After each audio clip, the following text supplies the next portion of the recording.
Hello, my dears. My name is Joanna, and I welcome you to Johanna Taconis, the Deconstruction of CPTSD podcast.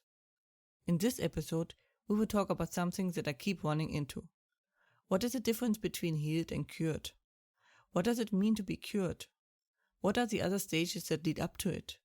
How are they like? How do I know? Since this seems to be a place of confusion and rather important for those recovering, I thought it was long overdue we tackle this topic. So let us talk about it. It is incredible how much false information, lack of information, and misdirections are there for PTSD. For something that is around for so long, that is really surprising. Especially with war putting an acknowledged spotlight on it. This is one of the more surprising ones on my end. But I also know that this nightmare of an illness tries to take any hope from you, and often you can't even imagine life without it anymore. So what is the light at the end of the tunnel? The silver lining? That is what we will get into this episode. And the stages before how they look like. I want to add before we start that this applies to every PTSD you have. They can have different stages independently from another or depending on another. We will go through the stages and we start with hidden, then we continue with uncontrolled, contained, healed, and finally cured. The first stage is the hidden one, as where you have PTSD but don't have really any of the symptoms. You have avoidance behavior to keep you safe from triggers and other symptoms. But you often notice weird symptoms.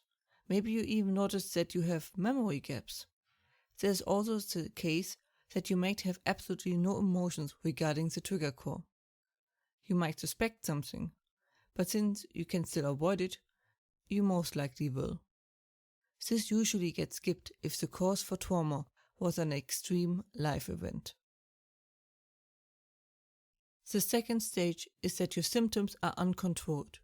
Usually happens after PTSD fully broke out, which means they happen randomly and you are unable to contain them and living life is barely possible. Often this leads to more and more of an escalation of these symptoms. It is simply put, the illness without check and bounce, where a healing progression is not really possible without containing the illness first. A therapy tends to make things unstable for a bit and furthers escalation in the uncontrolled stage. It is of utmost importance to control the situation as much as possible, as soon as possible, be it with help from someone else or by yourself. The third stage is that your symptoms are contained. You still got them, but you got it mostly under control. Often this is achieved via medications. There's also barely any escalation of your symptoms, but they are slowly getting worse usually. You can manage your day mostly, best with help of course, and know when to expect symptoms and the like. This state is the minimum necessary for therapy. Most are in this stage, in my experience so far. The fourth stage is that your symptoms are healed, which means no longer symptoms. Finally. This is the point where most people stop therapy and are the lucky ones. This stage you can gain relatively easy if the trauma is small enough. So often these people find themselves gliding back into PTSD, getting sometimes symptoms or relapsing. That is because the illness is still there. It just no longer has noticeable symptoms. It is almost like you went back to the first stage, the hidden one. On a side note, when you need to take medications and still have symptoms, you are not healed. You are in the third stage, contained, unlike some believe. The fifth stage, and the final one, is cured. This is the stage where you don't fall back. It doesn't come back, and so on. But where is the difference? Well, the difference is that the topic has become a neutral one for you. It doesn't really bother you anymore. If you can talk about the core of the trauma, like you can talk about the weather, then you are most likely cured. it doesn't affect you anymore. Not saying that if you relive the memories, that you won't relive the stress about that moment, but that is it.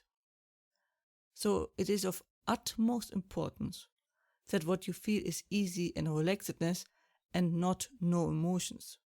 No emotions means your brain shut off the memory to avoid getting harmed. The key emotions are being at peace and at ease. Which does not mean that you think it is okay what happened, under no circumstances. It just means, to put it bluntly, you just don't give a fuck anymore. Similar of how seeing an ex, even if the relationship went badly, shouldn't faze you. Seeing them after many years should just make you go, oh, it's X. Or, if it was a nasty breakup, oh, it's insert name here, X. And then you continue with your life undisturbed. Which is the same aim we have for our PTSD. For it to be a thing of the past that is basically forgotten. That was it for today's episode. I hope you found it helpful. Hope you are safe and well. And as always, if you have any questions or feedback and the like, please let me know at contactme@johannadacoins.com. More information and transcript you can find is usually under johannadacoins.com/podcast. Information regarding therapy you can find under johannadacoins.com/therapy and links are in the description. Hope to see you next time. Watch yourselves and have a wonderful time.